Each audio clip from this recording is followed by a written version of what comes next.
Welcome to another edition of Talking with Kevin and Son, featuring people you should know. Hi, my name is Kevin Macklemore. I am your show host. I am a four-time published author, a speaker, and as my friends call me, mindset messenger. I don't know why, but anyway, this episode is brought to you by RMK Productions and the 10 United Podcast Network.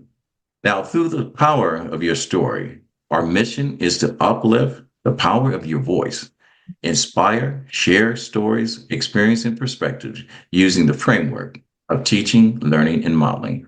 Our purpose? Oh, very simple. We want to create hope, helping other people every single day. So let me give you a little thought. Whatever your objective, successful people create a framework around their day to day lives. And sometimes they not only enhance theirs, but many times they pour into others. This episode will explore the critical conversations that we should know about millennials. Today's guest is a master storyteller. She is a multiple time author, certified coach, former professional recruiter specializing in young adults, 1 or 2 years out from college. And she is here today to talk about vibrant living and understanding millennials, a conversation that we definitely need to have. Today, we will talk about the core values of work expectations, the approach to technology, and if you stay around long enough, maybe our guests will tell you just how to handle change and what we need to understand to be successful in this new kind of mindset. You know something, I'm also going to ask her something else. She says she does so much. I'm going to ask her to explain how do we find our why and the secrets to our purpose. So without much ado, let me introduce my guest, my friend, Miss Jane Mohan. How you doing, Jane? Oh, I'm fabulous. And I love your introduction. Thank you for that. All And right, you want me to do it again?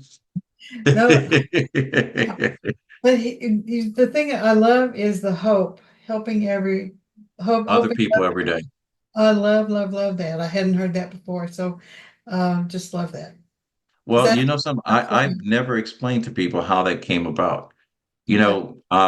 I'm going to talk to you about purpose. And I did not know that I was living my best life since I was in third grade, about 8 years old. In the third grade. My primary teacher, Miss Nerney, she had asked a question to our class. She goes, in the event that this was your last day on earth, how do you want people to remember you? Yeah. And I said this as an 8-year-old, and this is going to come as a surprise to many people. My family always says, because of the conversation I had, that I was a young man with an old man's mindset. I said to her that I basically really want to make a difference in other people's lives. I want people to remember me because I made a difference. I want to supply hope. And Mhm. I did not realize until I started my journey as an entrepreneur that I have been living my purpose from day one, helping other people every day. I have always been that champion, that shepherd of someone else's needs. Mhm. Um, because my grandfather always told me when you get to a place in life, you can help someone. He said it was your duty to do so. And that became the tagline for this show. Yeah. So I basically, everyone is searching for that one thing, the two things. They want to know, how do you discover your why? And I Mhm. want to talk about that way before we talk about, what is a millennial and how do you discover your purpose? Because I think the two conversations work hand in hand, especially when we as adults are trying to understand um, these new up and coming adults and understanding what true purpose is. All right. How do we discover what is why exactly? Let's talk about that. Whoa. Wow, that's deep. Oh, why? I'm thinking it starts with understanding ourselves, our strengths and our weaknesses, because if we don't know who we are and what we enjoy doing, and when you say why, let me ask you, are you talking about why am I on earth? Is that the real question? Why I'm on earth, or why am I here? What is your It could be a combination of both, and I say this when I speak. asking a child, why, what's your why? Um, I think is a misstep in a conversation from an adult to a child. And the reason why I say that is because your child only knows one thing. Your teenager only knows one thing. They know to get up in the morning and they do whatever they do because they're being directed by someone else that has a different directive Right. for them. They're being told how to eat, how to sleep, when to come home, when to leave, how to study, what to learn, and what conversations or values that are important. And I say that, young people don't start to discover their why until they get their driver's license. All right. Because that's the first time independently they are Mhm. making decisions on their own. Right. That red light is not an option when the yellow light turns to either race through it or stop altogether. Because we do know, it depends on where you're at. If you run through a red light and it turns, you run through a yellow light and it turns red and your camera picture is taken, you have to pay a fine for that. We all have to make a decision to either roll through a stop sign Mhm. or to stop at the stop sign and look both ways. We're making multiple decisions in split seconds, and your why does not become in full focus until you start taking responsibility of yourself. So, what I'm asking for you is not let's talk to the millennials, but let's talk to the adults that are trying to find out what their why is. They show up to work every single day. They work hard enough not to get fired. They Mhm. work long enough in order to get their paycheck, and they sit there and they complain about the job that they won't quit because they needed to pay their bills, but they always want to do something else and they just don't know what. Right. So, if that helps anyway, let's talk about people Yeah. discovering their why. And that's true. There's so many adults that continue to think, why am I here? What is my purpose? Those kind of things, and never find it. One of the things that I start with is an attraction plan. It starts out with what do I want or what do you want in life? And it's all about in the clarity of what we want helps the universe give us that because we've itemized it. So let me give you an example of an actual attraction plan where you can go down and say, here's exactly what I want. Because the clearer we are on what we want, then the clearer we can get it. Because the universe, God, if you just keep saying, okay, I was a recruiter. I would have people come to me and they say, I want a job. Okay, well, what kind of job? Do you want to work inside, outside? Do you want to work with people or animals, or do you want a corner office? What is it you want? We can't give it to you until we know what you want. And so I don't think a person can give out to other people if that's what they want or find their why until they know what they want, what they're good at. And so I would ask them all kinds of questions. The other thing I've done all my life and what I encourage the coaching clients and career people that I've worked with is what is it you want and what are your skills? What are your strengths? But it's learning who you are first. And then what makes you happy and successful? Because then you can find your why. Well, this is just coming off the top of my head. You find your why when you figure out what makes you happy, and then hopefully you can help other people be happy and help them find their why. So it's about discovering who you are first. And I use that book, this Do What You Are, as the Myers-Briggs personality profile. There's a lot of personality profile assessments. And when you find out what makes you happy and thrilled, then you can lean toward why you're here if you want to help other people be happy and successful. And I think that's a big thing is that we came on earth to, well, this is my experience is that we came on earth to help other people, or we should want to do that. Not that everybody does. And our personality is pretty much set in stone by the time we're five. Did you know that? No, I did not know that. Yeah, it is. And I've taught a class on why you do what you do. And so it's about the feelings that you had in childhood that then follow you along in your life, and then what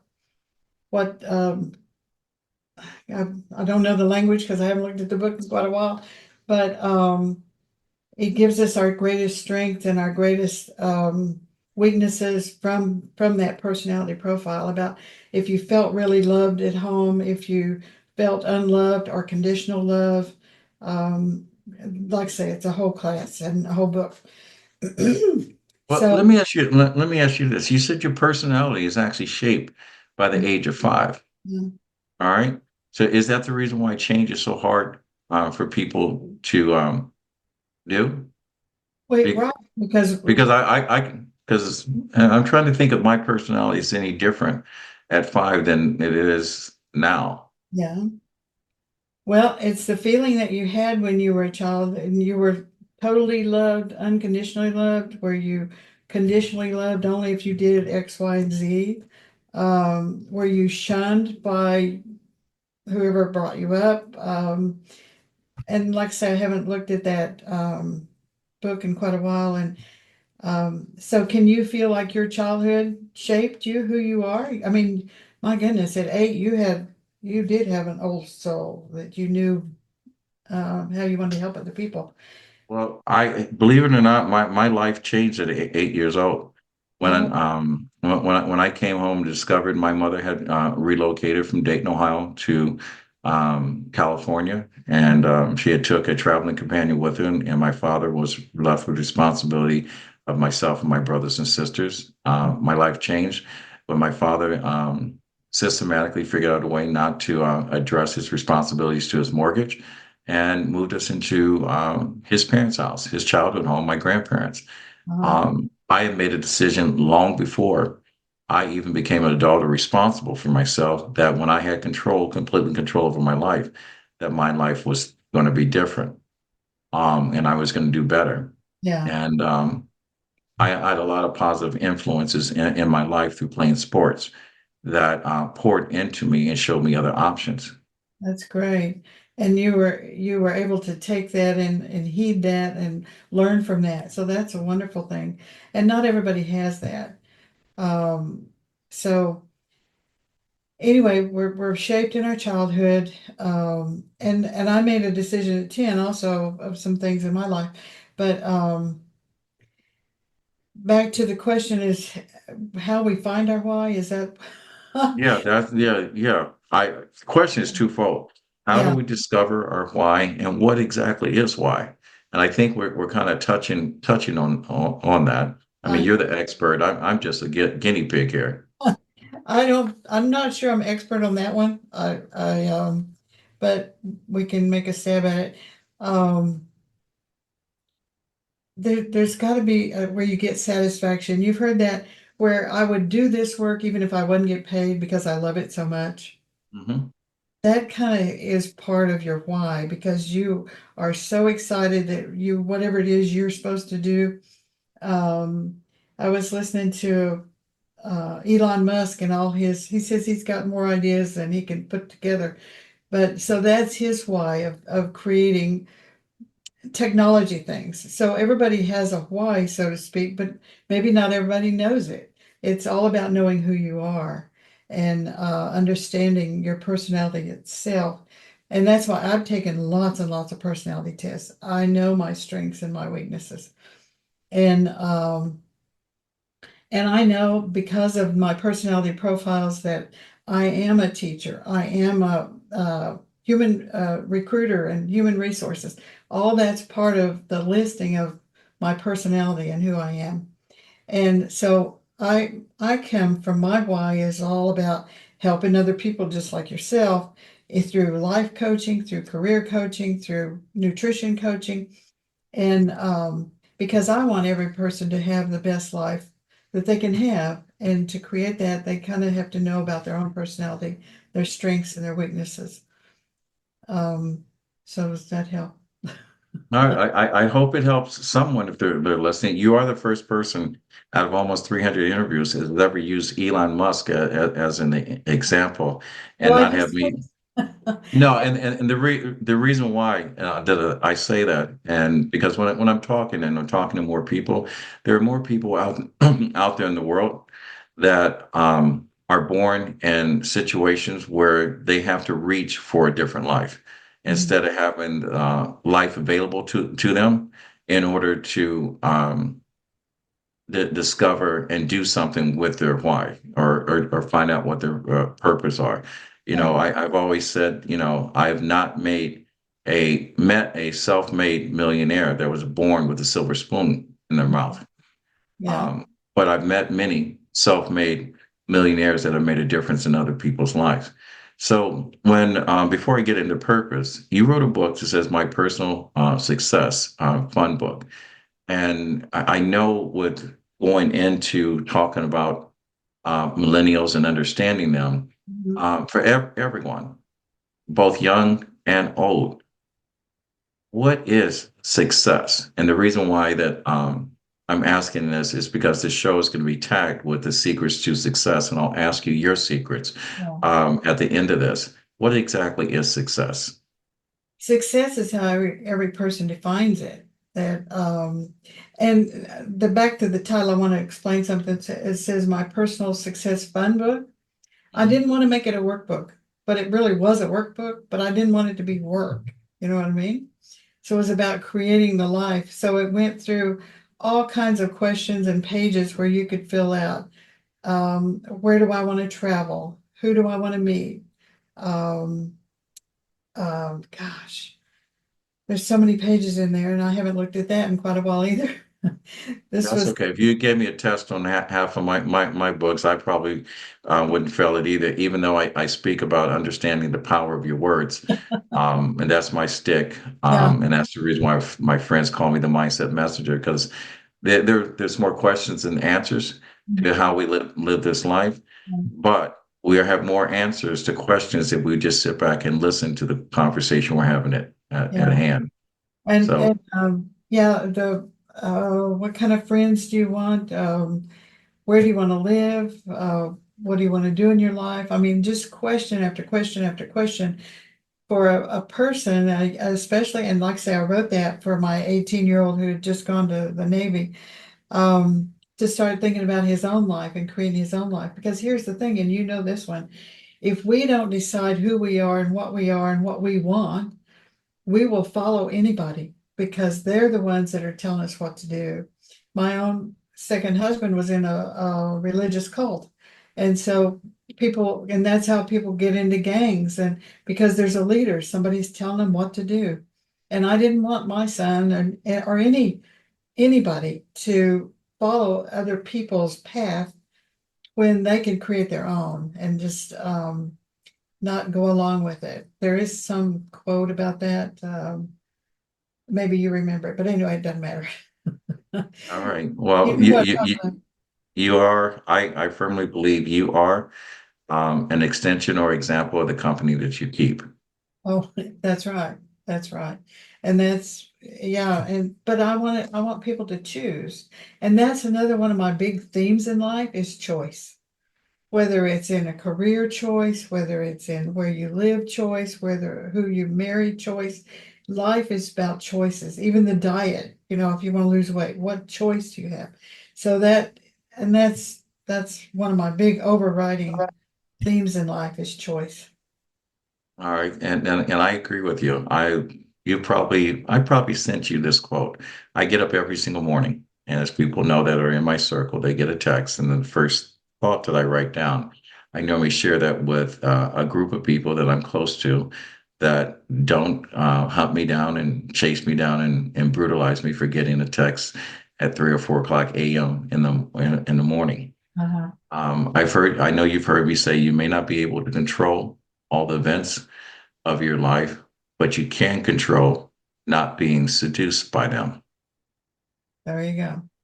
Okay. So leading into that, um, you do a good job at taking care of yourself. I love your logo behind there. We'll talk about that at another time about healthy eating. I don't know, coming with the holidays, if this is a conversation people want to have, but I Maybe wanted to, huh? maybe in January. In January? No, we're probably going to talk about healthy eating probably just before Thanksgiving because everything about life is two things: chance, and choice in the actions that follow. If Right. you want an upset stomach, you eat the things that you claim that you enjoy, but your stomach refuses to process and digest. Right. If you want to live a healthy life, then you got to increase activity within that healthy life and let your food be fuel. It's a simpler formula. Okay. So I want to jump into real quick, and these are things that we had not talked about. So I kind of threw these on you way before. We are going to talk about millennials, but I also wanted to say, because you're much smarter than me, you know, Okay. purpose. What does that mean, and how do you find purpose? Well, there again, I think it all kinds of goes about your why. What is your purpose in life? Is if you want to give back, and I want people to create their own purpose and their own why, and that's why it takes a self-examination of what you want in life. Because I think we all have God-given gifts, and I think one of the purposes is to share those gifts, whatever gift it is. Some people have the gift of, well, like my dad, he was Mr. Air Conditioning of Tulsa, Oklahoma, and he studied through a online, no, a mail order course. He ended up Mr. Air Conditioning of Tulsa, Oklahoma. That was his gift to the world. He could drive up to hear a air conditioner chiller run and know what was wrong with it. That was his gift. So every one of us has a gift, whether we know it or not, whether we use it or not, whether we find out what it is or not. It's about self-explaining, learning ourselves. And so like I say, I think everybody has a God-given gift, and I just pray they use it, pray they find it, but they can find it through self-examination and their skills, their strengths, their weaknesses. Um, and so that's my answer. All right. I'm so glad I got someone on this show smarter than me. This makes me Oh, feel so good. um, Jane, will you do me a small favor? sure. If someone wanted to get in touch with you, someone wanted to hire you to speak, or Right. someone wanted to read any of your books that you have in publication, how do they get in touch with you? Well, my email address is really hard, janemohan@gmail.com. You can find me on Facebook under Jane Boyd Mohan, or I have a private group on healthy eating, vibrant living. And my phone number is 832-455-4579. You can call me, email me. Um, I've got a lot of information on Facebook and also Google. You Google me. So I'm available. All right. And I just wanted to make sure Jane gave out her phone number. For those of you that think that podcasts are dating apps, it is not the case. Don't call her, because I know her husband. He's got a great personality, but he does not miss when he fires his shotgun. I just want to let you know that he loves his wife and she loves her husband. That's So don't get confused. So absolutely true.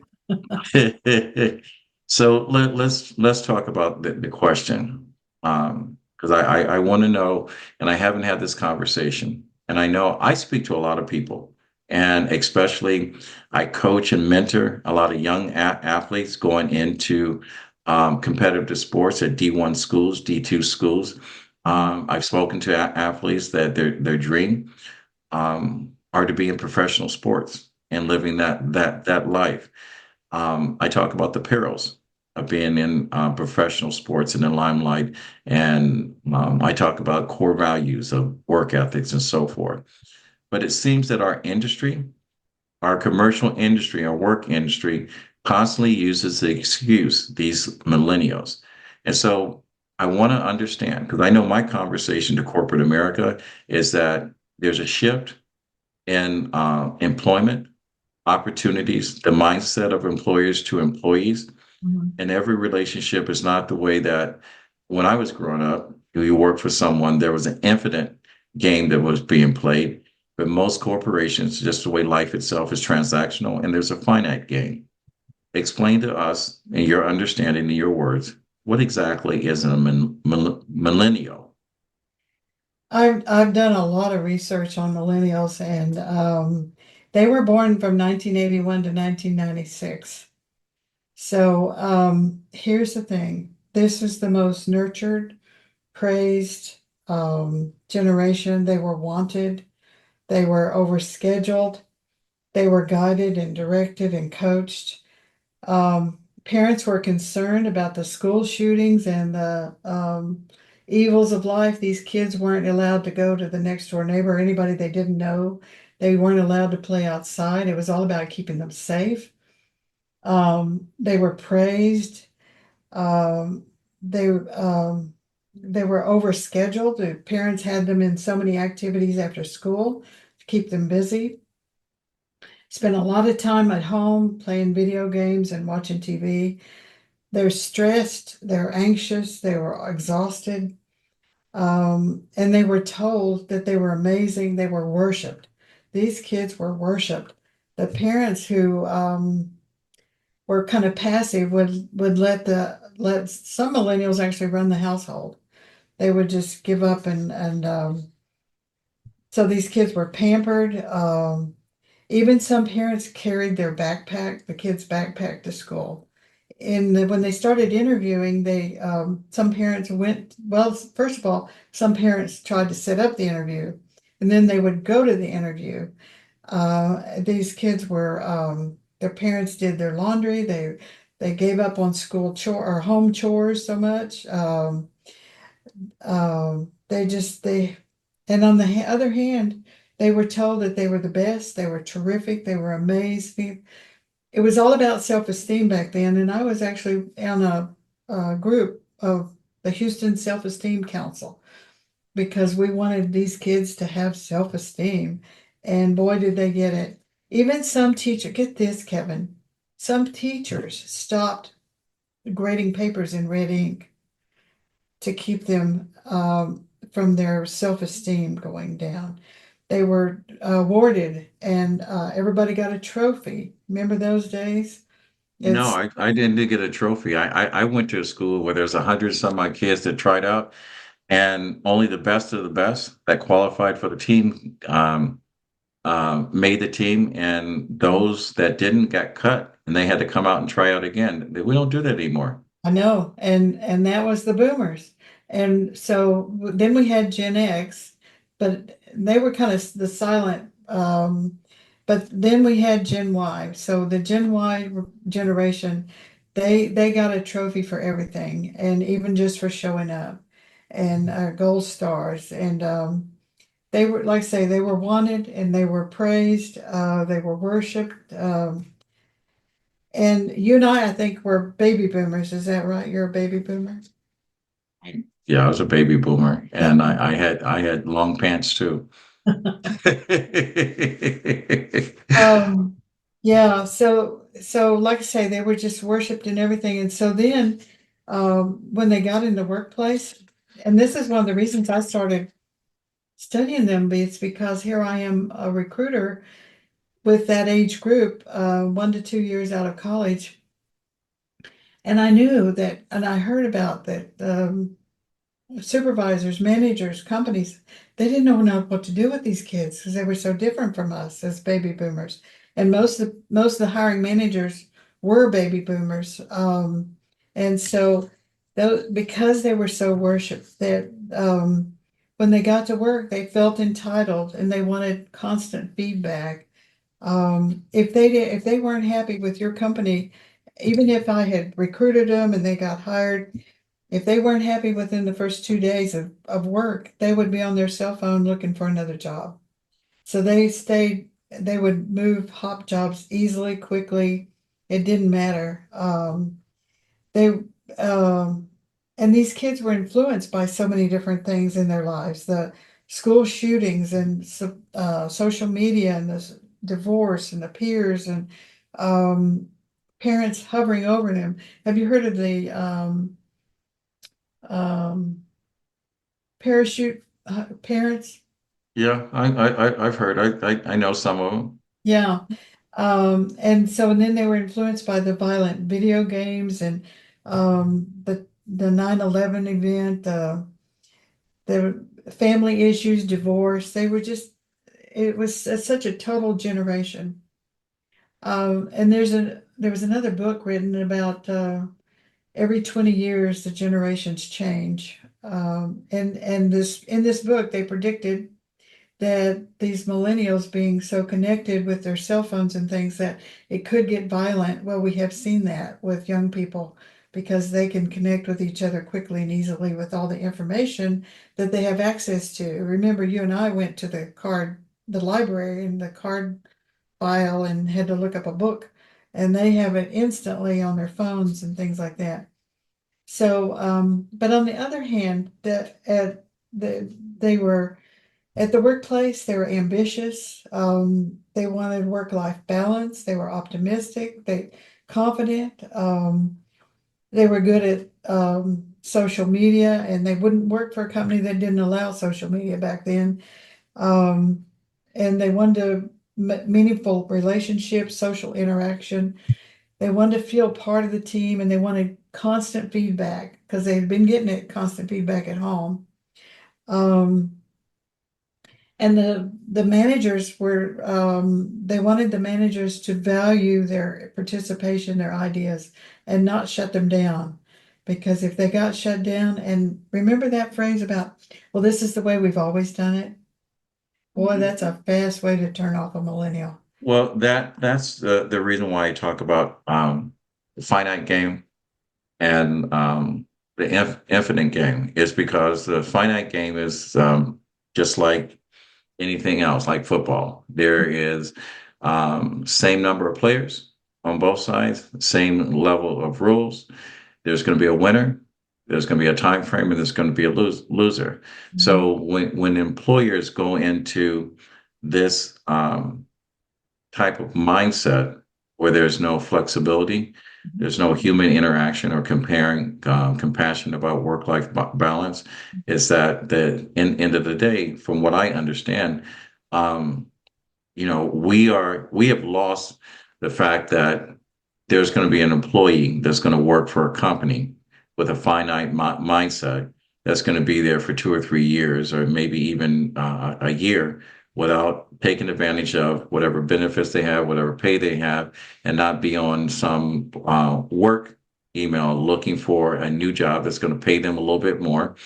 And we're going to look at the resume and not look at the fact that you had longevity, but you've had multiple jobs in X amount of time. And we're going to overlook the fact that your stick to itiveness with a job is not going to be a requirement for why I should hire you, other than the skills you possess and preparing for the next person that's going to come up in the next 6 months.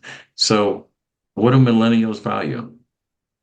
Well, they value flexibility for sure because they don't mind working as long as they make and go to the beach and do it, or somewhere else, work late at night. But don't expect me to sit in that cubicle and with all this list of rules. They want social interaction, they want fun, and I think also they're being listened to because they have ideas. They can be very positive and energetic for sure, but they want that work-life balance. Don't force me to do this, and listen to my, this is the millennial talking. Listen to my ideas and my innovations that maybe the baby boomer doesn't even know about, things that these millennials know about. They would do want to make a difference. So Let me ask you this. All right. So we're talking about the millennials. We talked about, what a millennial is. We talked about what they value and expectations of millennials, of going to employers. Um, we're going to have to shift at some point. If you were talking to corporate America right now that has a finite mindset, and their biggest complaint is they can't find good employees that will stay long enough. They're constantly retraining and hiring people. And, they have to pay millennials a signing bonus, which they never did before. The days of retiring with the company and having great benefits and a gold watch, that is long gone. Absolutely. And I think that's something that was lost in corporate America. There's no commitment on um, the business, your employer to employee, because now everything's transactional. Work for me and I'll give you a paycheck. Do enough and I'll give you a little raise and long enough for you not to stay. So, how would you create a conversation to an employer hiring these millennials, and how flexible should an employer be? Oh, mercy. Um, I believe in the truth is that they're not going to stay with you forever and ever, more than likely. That's just not the way they were raised, and that's not what they want. And so many companies have gone away with all those perks from as they age, and they just can't see themselves staying in company for 40 years. Um, so your question is how to keep them, how to hire them. No, I'm just saying, should millennials change their mindset, or should there be a shift in the way corporate America addresses hiring millennials? Yeah, and I think it's a shift of knowing that they're gonna, I don't think you're gonna stop them from changing jobs. That's just what the way they were born. Um, you got to make them happy, and that's, I know managers don't want to hear that, but the making them happy is about listening to them, encouraging them. They're willing to be coached as long as you give them positive feedback and make the whole experience positive and fun. They love social interaction. Isn't that the Uh, same thing as everyone gets a trophy? Because yeah, you can always be positive. that's the way they grew up. That's their mindset, and everybody played along with it. Like I say, even the teachers stopped using red ink. They it was all about their self-esteem, and so that's still the way that's how they were brought up, programmed, and what they expect. So the turnover thing is something that is not an easy thing to solve because, like I say, they grew up that way. But you just have to use their strengths and have open and honest relationships, transparency, two-way communication. Um, they're not afraid to ask questions, and you need to give them time. They want your time to ask these questions and have be transparent and not put them off and not think, oh, you're too young, because this is the way in this corporation we've always done everything. That's another thing. Are you familiar with the three different voices that we all have? I'm going to say no for the simple fact I want you to talk about it, Okay. but I'm going to pretend to be a student. No, I have no idea.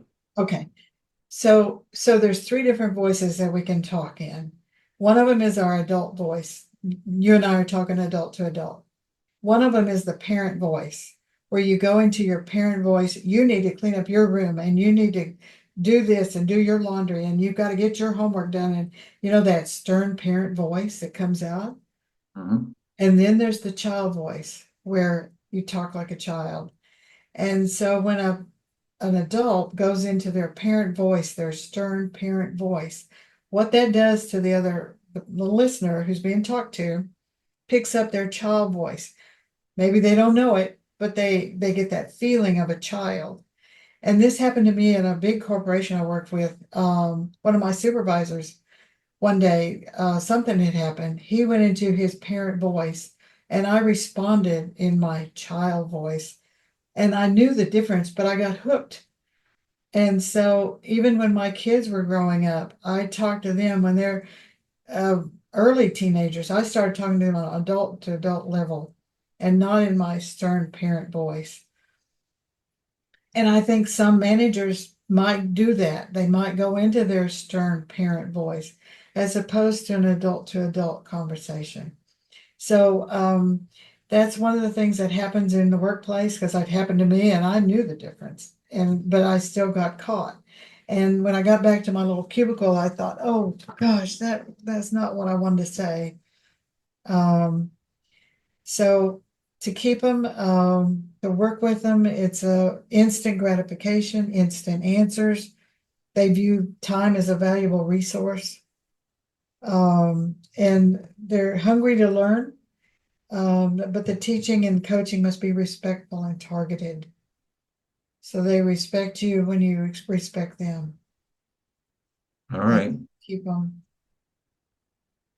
And All right. flexibility, let them work on their own schedule, work on projects as opposed to the amount of time it takes. Because if it's what you expect, I'm talking about the corporate world. If you expect that project to be done, let them do it on their own time in their own way. And as opposed to you sit at that desk, that cubicle for 8 hours a day. No, that doesn't work for them. All right. I'm going to apply some of this to how I do my business with my team. Because believe it or not, when I started RMK Productions, the first thing I did, I analyzed the my current work experiences in places I had worked. I listed all the pros and cons and all the things as me as an individual Uh-huh. that I had issues with and what was important. And one of the things that I took away, um, the positive, I was presented with an opportunity to learn how big corporations were run, the truth behind it. The one of the other positives, I learned what it was like to work for a good employer, an employer that only valued what you could bring to the table, not exactly what they gave to you and how they supported you. I learned the difference between an employer that valued what you said and acted on it versus an employer that took what you said as destructive criticism and punished you for it. And so when I created my business model for my company, I said at the end of the day, everyone must win and everyone must have an investment emotionally and physically to the company. And I said, in order for the company to grow, my employees had to grow and be rewarded as the company grew. I'm probably the only person that I know, and there's probably other companies out there that when we do well, my employees do well. And matter of fact, we don't even use the word employees; we're a team. There you go. I love Um, it. Love it. when there's an idea, we have a standard of way that we present things. Is that it must hit all five of those points before we position ourselves. And in the event that your idea, your concept is positioned, you have to take ownership of it. And in the event that that program is successful, not only do you get rewarded for it, you get compensated for as far as being a part of this team, you also share in the revenue of that. I love it. So, but we also understand our own faults and we're accountable as well as myself. Mhm. I am 100% of my team calling me out on something. And instead of defending it, I always wait 24 hours before I have a conversation about my position or why I felt that way and whatever, and how my team felt. My team time with their family, time with the holidays and their vacations is paramount to this company. Even when we have issues or deadlines to be met, and I also realize that deadlines and goals are set unrealistically, and it doesn't always have human emotions attached to it. So we're flexible, and sometimes we have to meet deadlines, especially when we work with other people. But I've taken all that in to making my company better. But that's my company. But most companies don't fix that function that way. They are transactional, and most people have a finite mindset. There's a winner, loser. There's a best or better than, however they explain it. But the infinite game is the long game where you have to be flexible. Again, you have multiple books. Hugging Mom, okay, which I love my mom. It's a working book of, that started your podcast. You have, Letters from Mom. There's a theme going on here. Why is mom so important? Well, she's so influential, and that's who you bond with when you're born, hopefully. Some moms don't bond, or some kids don't bond with their moms, but that's the most important critical relationship. There's the nursing part and the nurturing part and the raising part and teaching part of a mother and a mother's heart. So and I love hugs. I got a lot of hugs growing up myself. Came from a positive hugging family, so that's another thing. When I got baptized, I got water baptized, and man, I got the love of other people. I wanted to give that back so much. So, and that's why I wrote the booklets on letters from mom, was letters of how to live your life and various parts that a young person may not have gotten from a stable, loving mom. There's so All many right. broken homes today. You know, Jane, there are so many issues that are important, social issues. Um, America right now is divided. How we receive and Yeah, information that's given is based on and is skewed towards um, someone's personal belief and not exactly facts or historical facts. How do we how do we relay this message of humanity and understanding that we need to pick humanity over profit? And how do we have a conversation and get out of this muck? What those are the big questions of the world. Not sure I have all the answers, but I guess it's one person at a time. Um, I just I that's where I come from, is love, and I want to be an evangelist about it to help people have a better life, have understanding about so much. And there is so much division and divisiveness and bad information and good information, and even myself, I get lost in, you have to decide, is this what I want to believe? Is this what I want to know? Um, the influences of my life and who I listen to, the books I read, the movies I watch or don't watch. I don't know the whole answer to the whole world on that. it's one person at a time. You said it. You know the answer. And you said it. It is hard to hate when you love something so much. Right, right. Okay.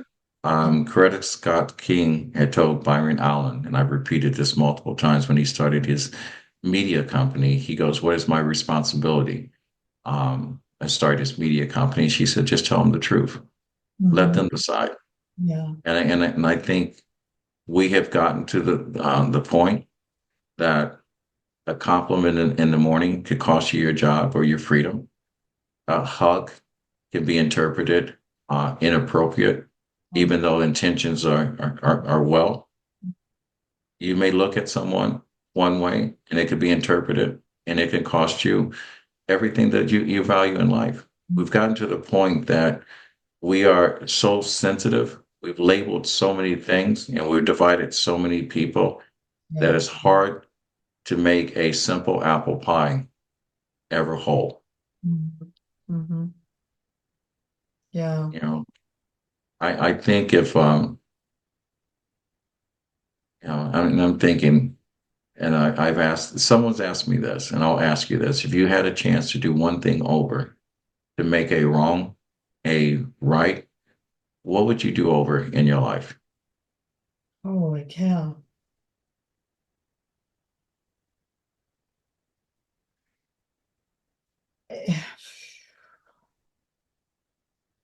I think this is for me personally, it has to do with my first husband and maybe some things that I said that I wish I hadn't said. Um, that I got better understanding later on, that gosh, what would I do over? One of the big things is I wouldn't go up that ladder that I fell off of, and that ultimately I, after all these years, lost my leg, my foot. That was wrong at the time. Um, but anyway, yeah, just negative words that came out of my mouth without thinking that looking back, I think, man, I shouldn't have said that. That would be what comes to mind. Yeah, and the reason why I asked that because poet Nikki Giovanni, she always wrote with two sides. I don't know what the exact word is for the acronyms when they talk about, it's like mourning in my community. Um, Mourning instead of Morning of it being a greeting. It's being translated for 400 years in the past as Mour, mourning. It says when the abuse of human lives of Black people, when the slave masters came in, it was like a good morning, as in the death. And now there's a conversation. If anyone ever hears a person of color say Grand Rising, is because basically they're interpreting the sins of your forefathers and they're inflicting that onto the present conversation. And I always say that in order for us to move forward in life, we have to acknowledge that our history has not always been pretty. And the responsibility of our ancestors are not our responsibilities to carry forward, but to make changes Mhm. and to be aware of present conversation and accept that person for who they are and not hold them accountable for past sins. It's the same way with, talking about the conversation of millennials. Everyone gets a trophy. And I think at some point, in order for us to become a stronger society, a better race of human beings, we have to be more compassionate and understanding. We have to acknowledge and that there are some things that people are dealing with, and we have to earn our privilege and our positions, not only in our family, but also in society, and accept that everyone cannot be a CEO. You have to remember that a hammer is always going to meet a nail, but in order to build a solid foundation on something, the hammer and nail has to come together in order to hold the story that's being told together. Just like a book, beginning, middle, and end. And there's an author and there's a recipient of it. So, I want to thank you and thank you for allowing me to take you down this road because, answering the question about millennials and talking about what they value, Mhm. how to approach them and address their technology, how to Yeah. create a positive work environment for millennials, how millennials view collaboration, and how do we handle feedback and social issues, not only in our personal life, but our professional life. And you addressed all these very well. I don't know how I remembered any of the stuff I just said by listening to you, but you did a bang up job on doing this. Well, So I want to say I'd like to work for your company because it sounds great. you You're you you doing you good. can work for my company. You can work with us. It's not my company. It's a team. I Yeah. have great people that are part of this, and they pour into me as much as I pour into them. And there are a lot of things that I am not capable of doing that I become a student of the people that are experts of what they do.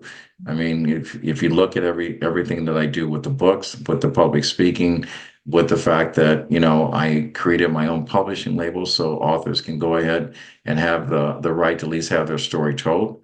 I don't blow smoke up anyone's butt and call it a campfire, but I do provide opportunities for everyone's story to be told. Even with my podcast, I'm never going to make any money on my podcast. That's not my position. My position is to showcase people like yourself Mhm. that are giving back to communities that have a story that needs to be told. I am the everyday person's champion. There's no profit in kindness. And I say that yet there Mhm. soon will be. And when we start to value humanity over profit, my show will be profitable. There will be someone somewhere down the line that will look at what we do on Talking with Kevin and Son or my Sunday podcast, Motivational Sundays with Kevin and friends, will look at it and it says, you know, something, we need a break from all the drama. And let's listen to something positive. Let's listen to something fun and Thank allow a you. story that never will get told to be told. I love that. I don't do drama and I can't take drama. And so I love that. No drama. Yeah, I used to date drama. She broke up with me, and best thing she ever did is to leave me high and dry. So I do the same thing. I stopped doing drama because it wasn't a suit that was very comfortable for me. I Now know. let's talk about a suit that's comfortable. How do people get in touch with you?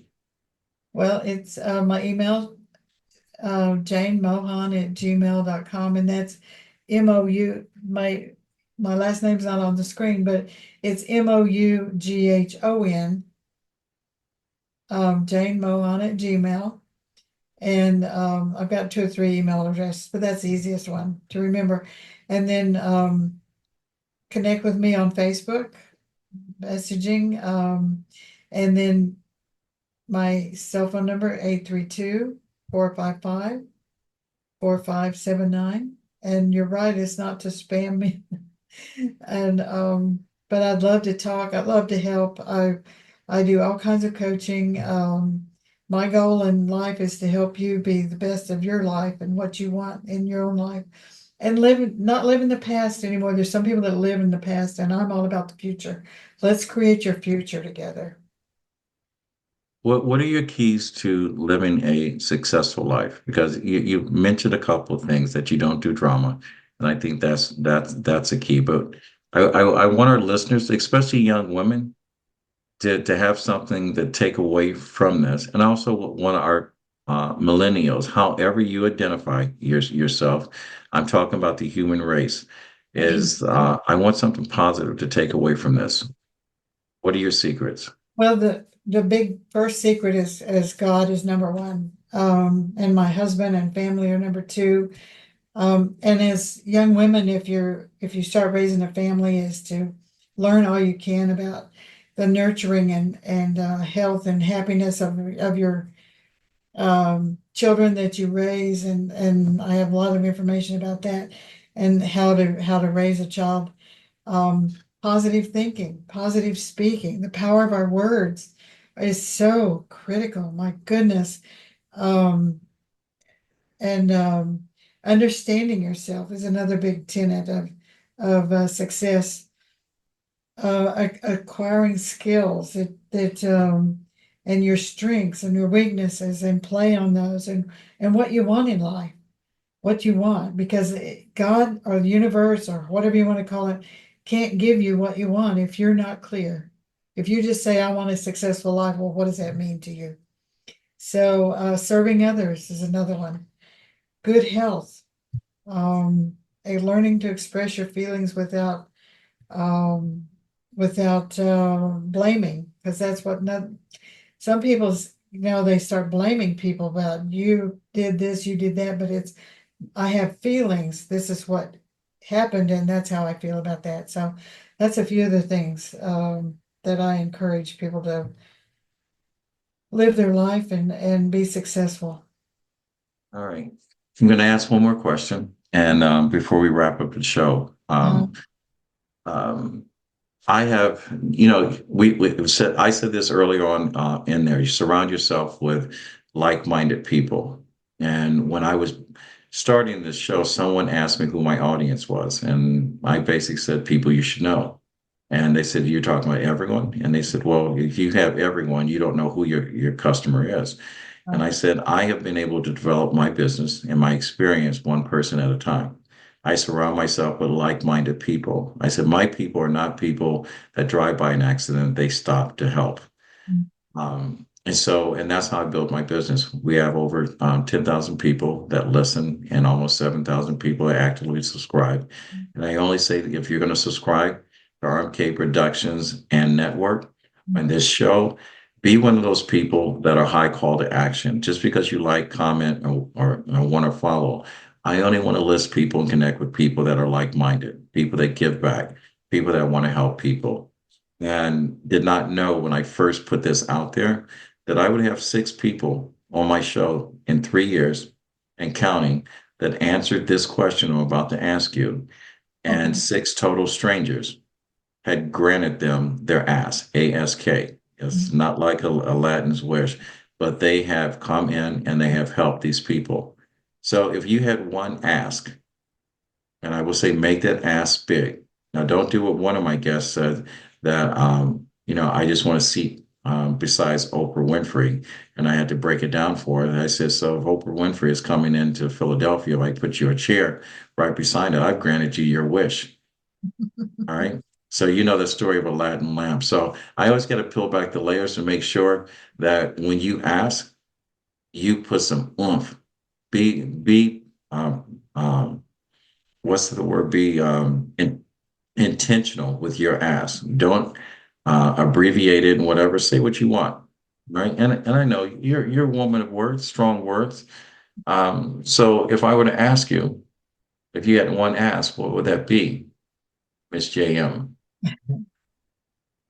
Well, one of my biggest things is technology and helping me get to all the many platforms that I want to get to, including speaking, Audible, my book, my podcast, all of those things to help me get my word out, my message out, my love of people, my helping all out. That's where I need help is the technology person that can help me put all that together.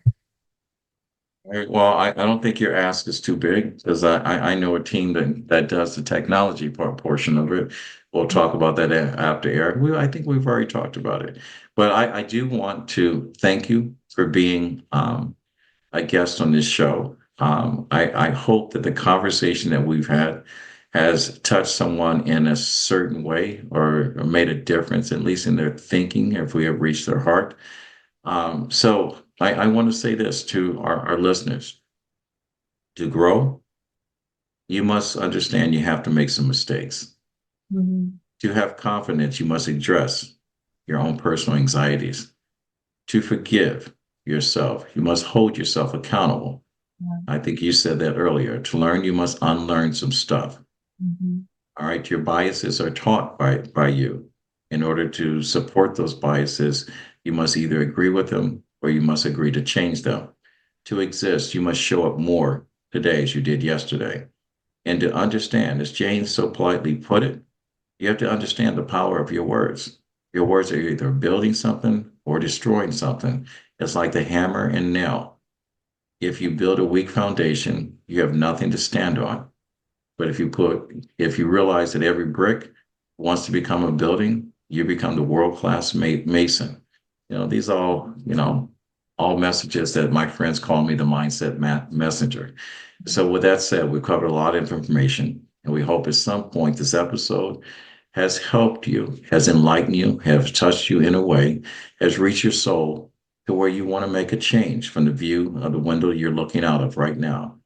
If you would like to follow us, go to RMK Productions on our YouTube page. Matter of fact, let me back up RMK Productions and Network on our YouTube page, and you can subscribe and follow this episode. If you'd like to be a guest on our show, go to www.rmkproductions.org and email us your information of talking with Kevin and Son. And we'll be more than happy to, and within 48 hours, reach out to you and talk about concepts, topics, or whatever, and be more than happy to have you on the show. Miss Jane, if you ever want to ever come back and be a guest and cover some of the many topics. And we will talk about healthy eating and the lifestyle or whatever, because I know you're working on a book from there. And I would love to be the first person that talks about that book. You are always welcome. There is a seat waiting for your presence, and there the audience waiting to hear your voice. And I want to thank you, and I appreciate it. I hope that you do come back. And so, with that said, to my many listeners, my followers, and my high to call action subscribers, my grandfather always said, if you get to a place in life where you can help someone, he said it's your duty to do so. He said, reach one, teach one. And with that said, we'll fade to black and we're out. Thank you, Thank you, Miss Kevin. Jane. Thank you so much.